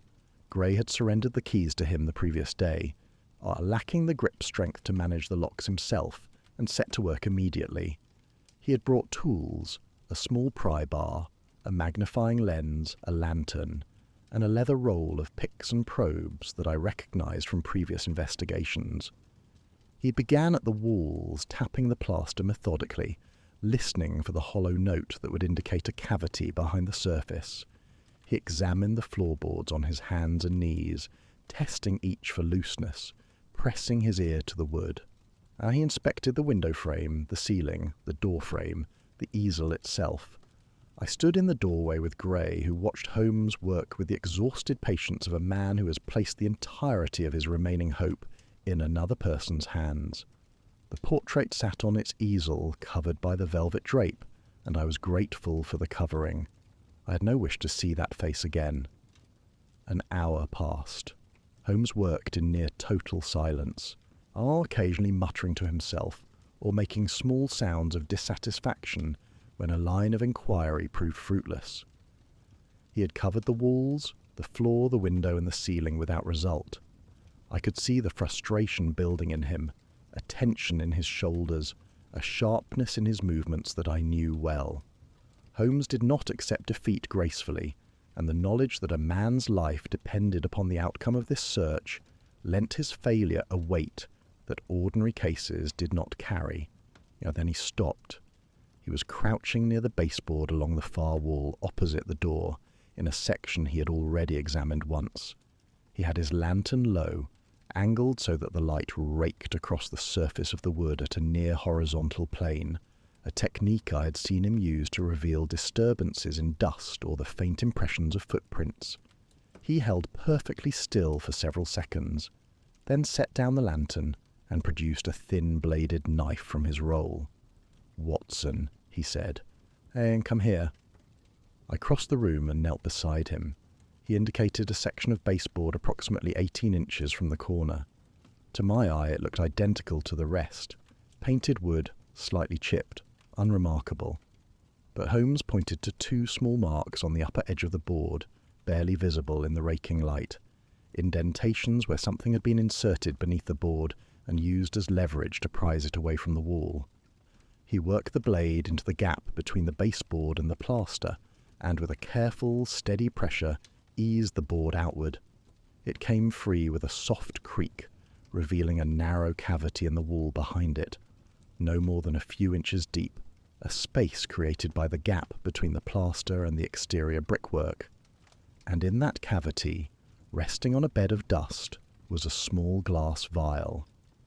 Holmes extracted it with the delicacy of a man handling an explosive, which, in a sense, he was. The vial was perhaps 4 inches long, stoppered with a cork and sealed over with dark wax. Pressed into the wax was a pattern I recognized immediately, the same interconnected sigils that mark the portrait's surface.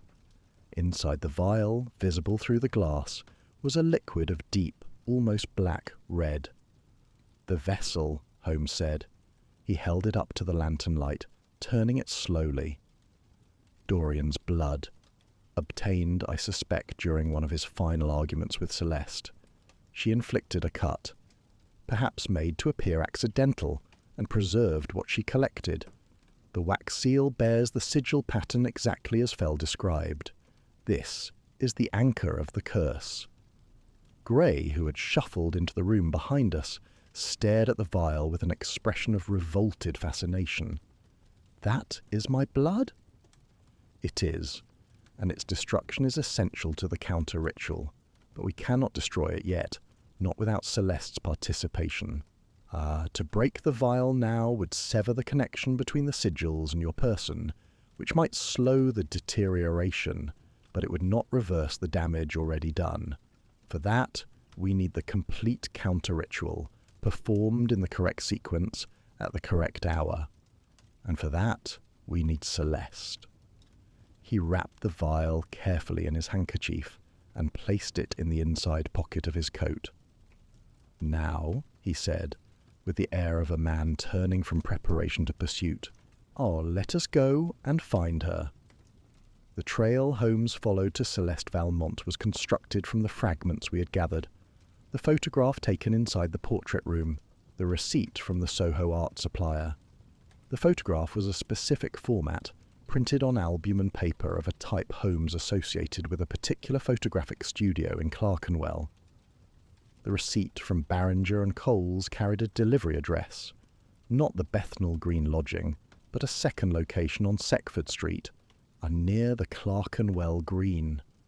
Holmes had verified, through inquiries made during our time at Limehouse, that a woman matching Celeste's description had been seen entering a boarding house on that street as recently as 3 days ago. We arrived at Seckford Street in the early evening. The boarding house was a narrow, respectable establishment, its windows lit with the warm glow of gas lamps. Holmes spoke briefly with the landlady, a Mrs. Cutler, less suspicious than Mrs., S. Pratchett but equally observant, and confirmed that a Miss Vernon occupied a room on the first floor and was at present at home. We climbed the stairs. Holmes knocked. There was a pause, long enough for the person inside to consider not answering, and then the door opened. Celeste Valmont was not what I had expected. I had constructed, from Gray's descriptions and from the evidence of her actions, an image of a woman consumed by rage, wild-eyed perhaps, or haggard with obsession. The woman who stood before us was none of these things. She was tall, dark-haired, and possessed of a composure so complete that it seemed almost architectural. Her features were strong rather than delicate, a high forehead, a firm jaw, dark eyes that assessed us with an intelligence I found immediately formidable. She was perhaps 45, handsome rather than beautiful, dressed simply in dark grey, and she showed no surprise whatsoever at finding Sherlock Holmes on her doorstep. "I wondered when you would come," she said. Her English was flawless, touched with the faintest trace of a French accent. "I assume Dorian hired you. Come in." The room was spare and orderly, a stark contrast to the chaos of Fell's lodgings. A writing desk held a neat stack of papers. A single bookshelf contained volumes I could not read, their spines lettered in French and what I took to be Czech. On the desk, beside the papers, lay a leather-bound manuscript that Holmes's gaze found immediately and did not leave. "Madame Valmont," Holmes said, "you know why I am here." "I do. You are here because Dorian is aging, and you have traced the cause to me, and you wish me to undo what I have done. The answer is no." She said this without hostility, without drama. She said it the way a doctor might deliver a prognosis, regrettable but final. Holmes, to his credit, did not argue, and he simply sat in the chair she indicated and studied her with the same focused attention he had given the portrait, the sigils, the vial of blood. "You are not remorseful," he said. "I am not. Dorian Gray has lived for decades in defiance of every natural law that governs human existence. He has used his unnatural youth to evade the consequences of cruelty, selfishness, and destruction that would have marked any ordinary man.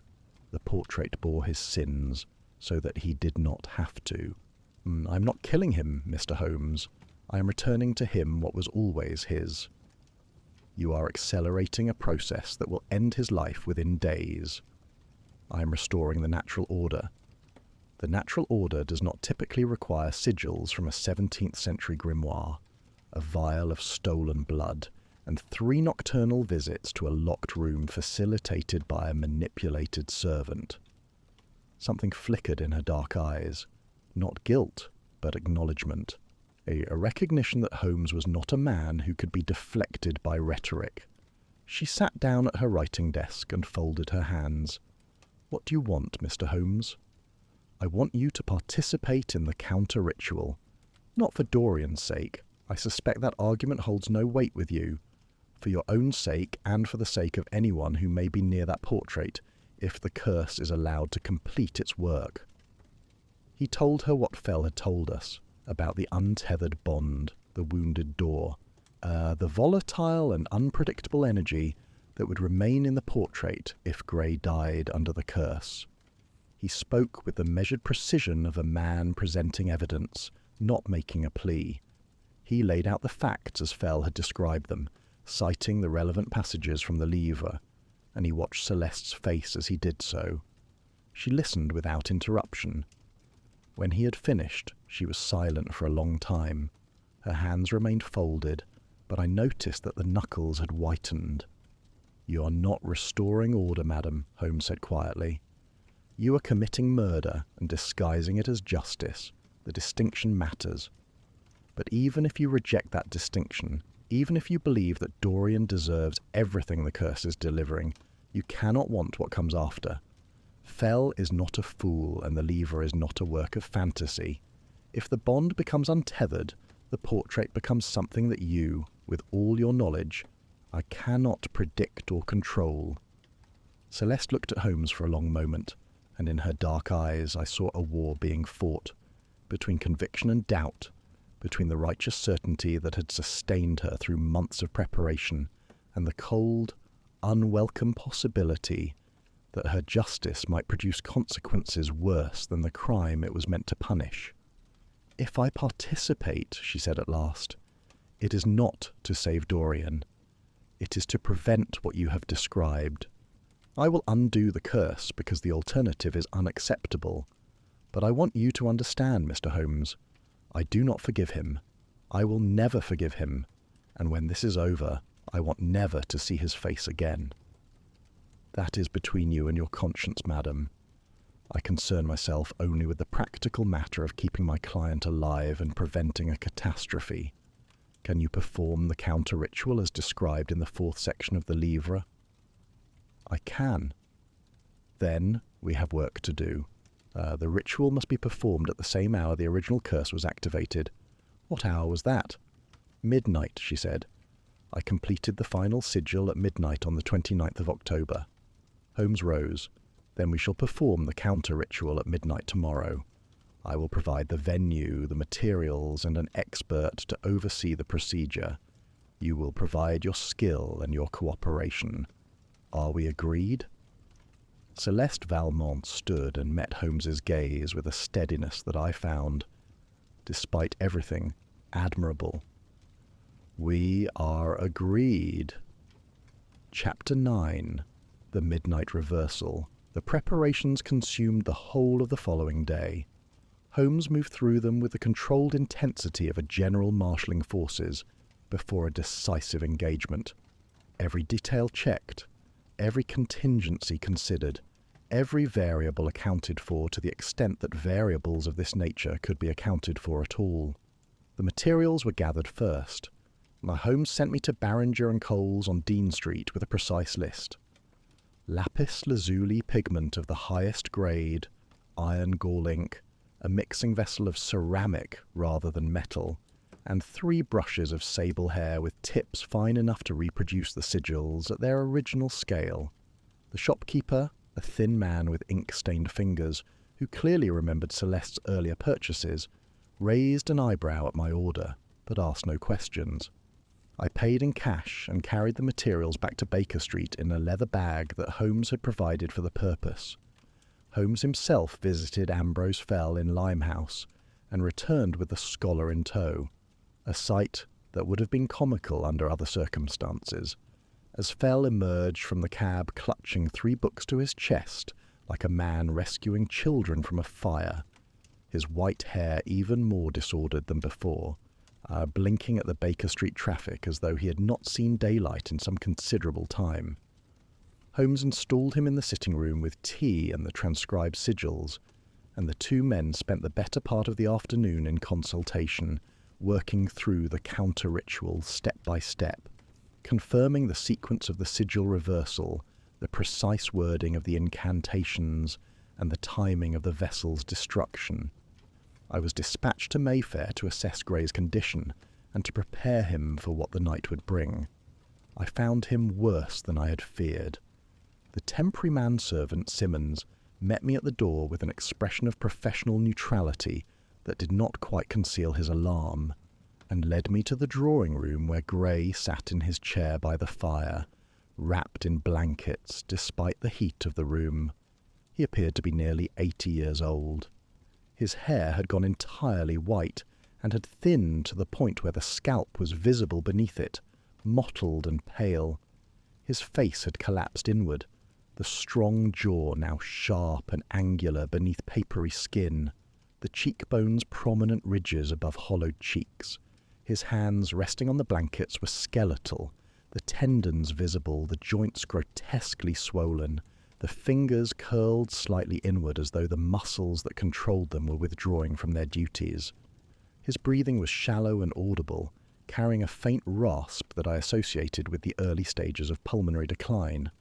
Only the eyes remained, those vivid blue eyes, still startlingly alive in the ruin of his face, watching me from beneath heavy, drooping lids, with an expression that held neither fear nor self-pity, but a kind of exhausted patience, as though he were waiting for something he had been waiting for all his life.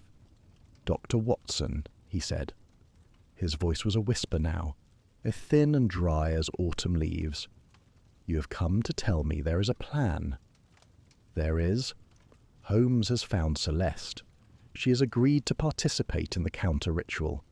It will take place tonight, at midnight, in the portrait room." He closed his eyes. For a moment I thought he had fallen asleep. The boundary between consciousness and unconsciousness had grown thin in him, as it does in the very old and the very ill. Then he opened them again and said, "She agreed? Why?" "Because the alternative, if the curse completes its work, is worse than saving you." Holmes convinced her of that. A sound escaped him that might have been a laugh in a younger man.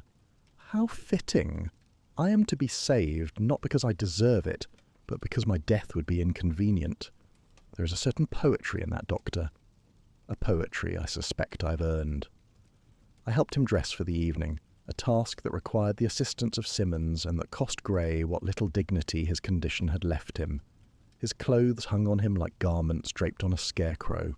His shoes would not stay on his feet, which had narrowed and lengthened in the way of the very elderly. We found him a pair of slippers and a heavy dressing gown, and between us we managed to get him standing, though the effort left him gasping and grey-faced. At 10:30, Holmes arrived with Fell and the materials. Celeste arrived separately at 11:15 in a hired cab. She came to the front door and stood on the threshold for a long moment before entering, her dark eyes taking in the house she had once lived in, the dust on the chandeliers, the stopped clock, the silk wallpaper she had perhaps once chosen. Whatever she felt, and she kept it behind the architectural composure I had observed at our first meeting. She wore dark clothing and carried nothing. She did not look at Gray as she passed through the entrance hall, and he, supported between Simmons and myself, did not speak to her. The silence between them was vast and inhabited, full of years and words and wounds that no counter-ritual could address. We ascended to the portrait room in a slow procession, Holmes leading with a lantern. I fell behind him carrying the materials, then Celeste, then Gray supported on my arm and Simmons's. The stairs were agony for him. Each step was a negotiation between will and failing flesh, and by the time we reached the top floor he was barely conscious, his weight almost entirely upon us, his breathing a series of shallow, desperate pulls at air that seemed insufficient to sustain him. Holmes had prepared the room. The velvet drape had been removed from the portrait, which stood exposed on its easel in the centre of the space, lit by a ring of candles that cast a wavering golden light across the painted surface. The face in the portrait had changed since I had last seen it. It appeared younger, stronger, the cruelty in its expression now tinged with something that might have been vitality, as though the painting were drawing life from Gray even as Gray lost it. A portable brazier stood to the right of the easel, its coals already glowing, ready to receive the vessel. On a small table beside it, the materials were laid out, the lapis and iron gall inks, the mixing vessel, the sable brushes, and beside them Holmes's handkerchief, still wrapped around the glass vial. Gray was lowered into a chair that Simmons had carried up from the drawing room. He sat slumped in it, barely upright, his white head bowed, his breath coming in thin, irregular gasps. Celeste stood opposite him, on the far side of the easel, and for the first time since entering the house she looked at him directly. I watched her face and saw the composure fracture, just slightly, just for an instant, as she took in what the curse had done. Whatever she had imagined, the reality was worse. The man before her was not the Dorian Gray she had married, nor the ageless monster she had condemned. He was simply an old man, dying. And the distance between justice and cruelty had narrowed to a point so fine that no eye could distinguish one from the other. Fell took command. He positioned himself beside the easel, the open lever on the table before him, and spoke with the calm authority of a man conducting an experiment he had studied for decades but never performed. Madame Valmont, you will begin with the final sigil you inscribed, the one at the lowest point of the circular pattern, and work in reverse order, redrawing each symbol with the prepared ink while reciting the corresponding passage. I will guide you through the text. You must not deviate from the sequence. You must not pause between sigils for longer than a single breath, and you must not stop, regardless of what you see or hear, until all sigils have been redrawn. Mr. Holmes, the vessel must be destroyed at the precise moment the final reversal is completed. Not before, not after. I will signal you. Is everyone prepared? Holmes stood beside the brazier, the glass vial in his hand. I knelt beside Gray, my fingers on his wrist, monitoring a pulse that fluttered like a moth against a window pane. Celeste stood before the portrait, brush in hand, the ink prepared. The candles flickered. The room was silent except for Gray's laboured breathing and the faint crackle of the brazier coals. Fell consulted his pocket watch. It is midnight. Begin. Celeste dipped the brush and made the first stroke. The ink, deep blue-black, glistening in the candlelight, touched the canvas at the base of the sigil pattern, and something changed in the room. Not a sound, not a visible phenomenon, but a shift in pressure, in atmosphere, as though the air itself had drawn a breath and held it. I felt it in my chest, a tightness that had no medical explanation, and I saw Holmes feel it too, a slight stiffening of his posture, a narrowing of his eyes.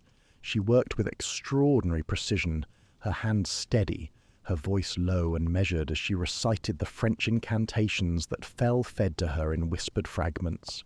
Each sigil was redrawn over its scratched predecessor, the fresh ink covering the old incision, and as each was completed the painting seemed to respond.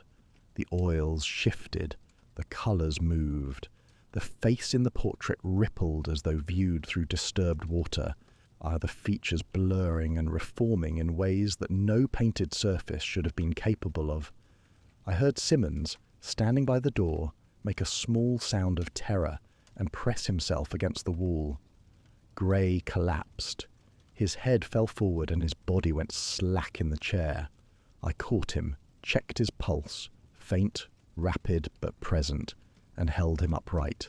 His skin was cold.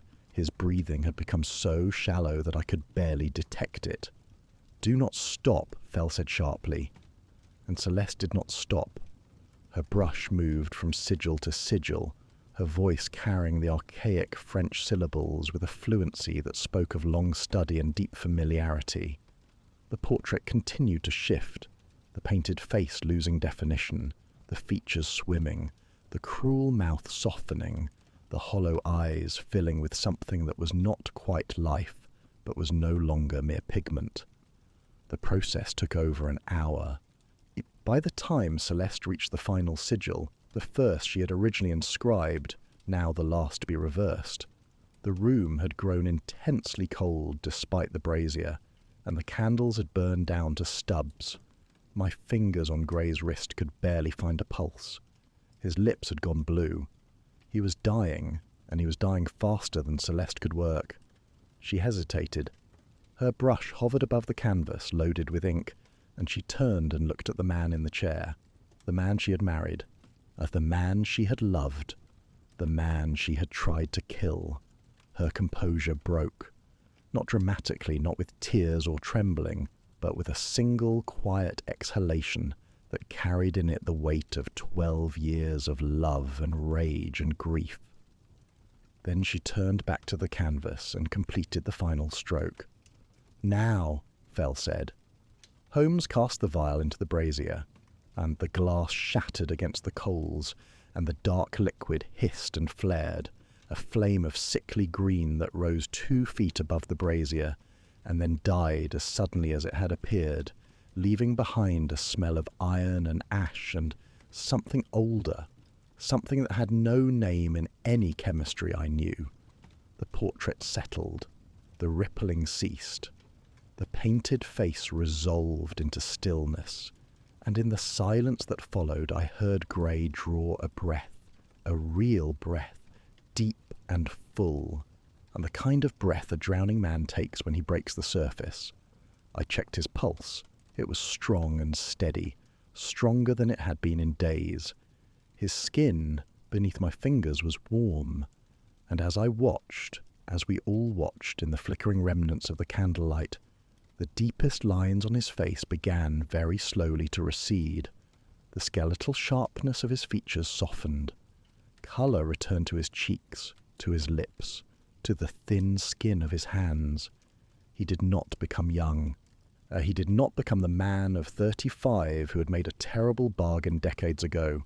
He became, gradually and unmistakably, a man in his early 50s, distinguished, weathered, marked by the years he had lived, but alive, simply and completely alive. I looked at the portrait. It had changed too. The monstrous, ancient face was gone. In its place was the face of a man in his 50s, the same face that now occupied the chair before me. No longer cruel, no longer young, just a painting of a man, rendered in oil on canvas by a talented hand, unremarkable in every way except for the extraordinary history it had carried, and now, at last, set down. The room was very quiet. Fell closed the lever and held it against his chest.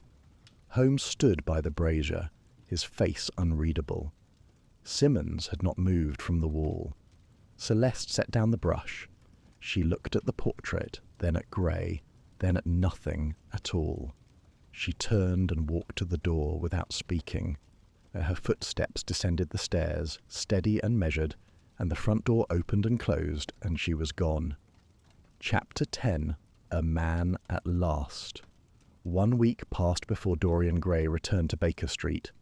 It was a Tuesday, I recall, a bright cold morning in early December, the first day in weeks when the fog had relented, and London lay exposed beneath a sky of pale, wintry blue.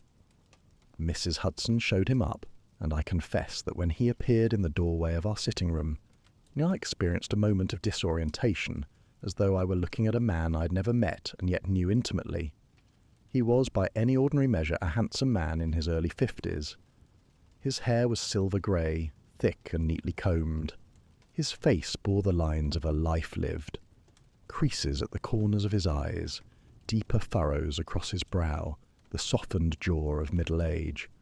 But these were the honest marks of time, distributed with the even hand of natural aging, rather than the brutal haste of the curse.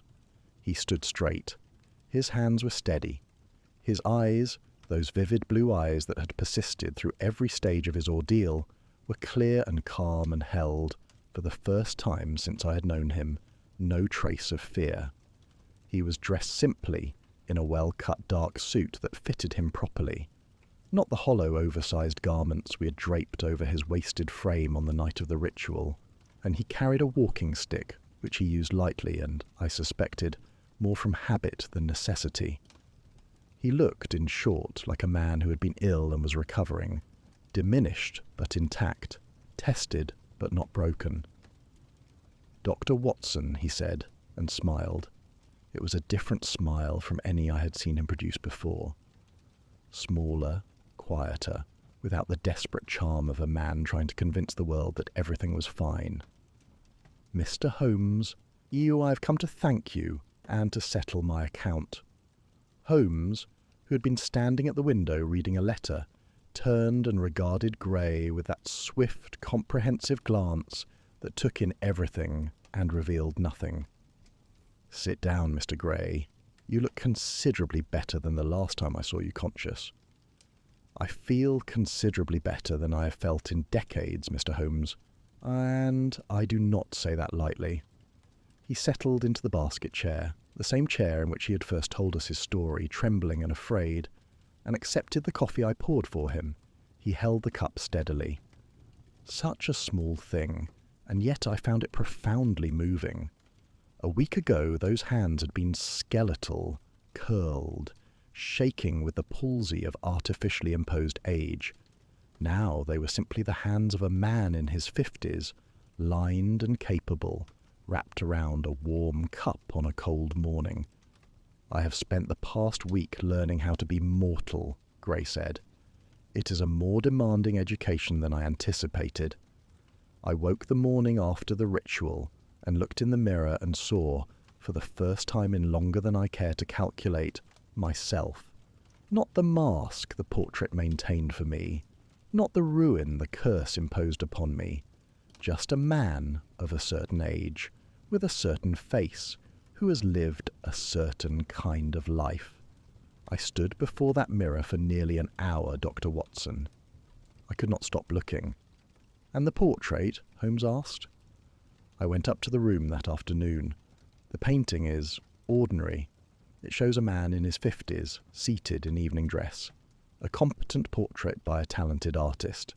There is nothing remarkable about it whatsoever. No movement in the paint, no shifting of the features, no sense of anything alive or waiting behind the surface. Basil Hallward's finest work, reduced at last to what it always should have been, pigment on canvas." He paused. "I found that more affecting than the ritual itself, seeing it just sit there, just a painting, quiet." Holmes set aside his letter and took his chair opposite Gray. "There are matters I should explain to you, Mr. Gray, regarding the full chain of events that brought you to my door. You deserve to understand what was done to you, and why, even if portions of the explanation are painful. I believe I understand the broad shape of it. The broad shape, yes, but there are details you may not have grasped, and one in particular that I think you need to hear." Holmes pressed his fingertips together, that familiar gesture that preceded his most careful deductions. "The curse was Celeste's work, that much you know, but the curse was not born of hatred alone, nor was it a sudden act of vengeance. And I've examined the timeline with some care. Celeste spent 5 years preparing, studying under Madame Doroche in Prague, obtaining and mastering the livre, acquiring the materials and the skills necessary to perform the ritual. 5 years is not the duration of an impulse. It is the duration of a conviction that I deserved to die, a conviction that the portrait's power was an abomination, and that you were its willing beneficiary. She did not see herself as a murderer, Mr. Gray. She saw herself as a corrective force, an agent of the natural order reasserting itself against a violation that had persisted for decades. I do not say this to excuse her. I say it because understanding the nature of the threat is essential to understanding why it was so effective. Gray nodded slowly. She was always the more rigorous thinker of the two of us. Even in our best years, I knew that her mind operated at a depth I could not match. I suppose I should not be surprised that her anger operated at the same depth. It was not merely her anger, Holmes said. That is the detail I wish you to understand. The entire chain of events, the curse, the aging, the crisis that nearly killed you, was set in motion by a single act, and that act was yours. You told her the truth about the portrait. You handed her the weapon when you confided in her. And the reason you told her was not weakness or carelessness. It was love. But you told her because she was the one person in your life you could not bear to deceive. The room was quiet. A coal shifted in the grate. Outside, a carriage passed along Baker Street, its wheels sharp on the cold pavement. The tragedy, Holmes continued, is that the truth was also the most intimate thing you ever shared with her. The same act that made you vulnerable to destruction was the only genuine act of trust you had performed in decades. And I've turned this over in my mind since the night of the ritual, and I confess it strikes me as one of the more perfectly constructed ironies I've encountered in my professional career. Gray said nothing for a long moment. He looked into his coffee, and I saw in his face, that new, honest 50-year-old face, the slow movement of emotions he was only now learning to feel without the portrait's insulation. Regret, certainly. Grief. But also something that I could only describe as acceptance, the particular, hard-won piece of a man who has finally stopped running from the thing that was chasing him and discovered that the thing was himself. "What has become of Celeste?" he asked. "She left London the morning after the ritual. My inquiries suggest she has returned to the continent. Paris, most likely, though I expect she will not remain in one place for long, and she is not a woman who lingers. Will you involve the police?" "No. There is no law against a curse. The physical evidence and the vial, the sigils, the grimoire would be considered the ravings of a lunatic by any magistrate in England. And the testimony of the witnesses, myself, Watson, an eccentric occultist, and a man claiming to have been aged by a magical painting, would fare no better. The law is not equipped for this case, Mr. Gray. It falls outside its jurisdiction, as it falls outside the jurisdiction of most human institutions. And Hallward? I have arranged for him to retire comfortably. He was manipulated, not malicious. I leave it to you whether you wish to see him again." Gray considered this. "I think I do," he said quietly. "He served me faithfully for 30 years, and his betrayal was born of the same unease that any decent man would feel after 3 decades of witnessing the impossible. I cannot blame him for wanting it to end. I wanted it to end myself. I simply lacked the courage, or the conviction, to bring about the ending." He set down his coffee cup and reached into his jacket, producing an envelope which he placed on the side table beside Holmes's chair. "Your fee, Mr. Holmes, plus a supplement that I hope reflects the extraordinary nature of the services rendered. I am aware that you saved my life, and I am aware that the saving of it required you to engage with forces and methods that lie well outside your stated area of expertise. I do not take that lightly." Holmes took the envelope without opening it. "What will you do now, Mr. Gray?" "I'm going to age," Gray said, and there was in his voice a note of wonder that I found unexpectedly affecting. The wonder of a man contemplating an experience that the rest of humanity takes entirely for granted. "I'm going to grow old and slow and forgetful, and eventually I am going to die. And I'm going to do all of these things knowing that they are happening honestly to the real person, without a canvas in a locked room bearing the cost on my behalf.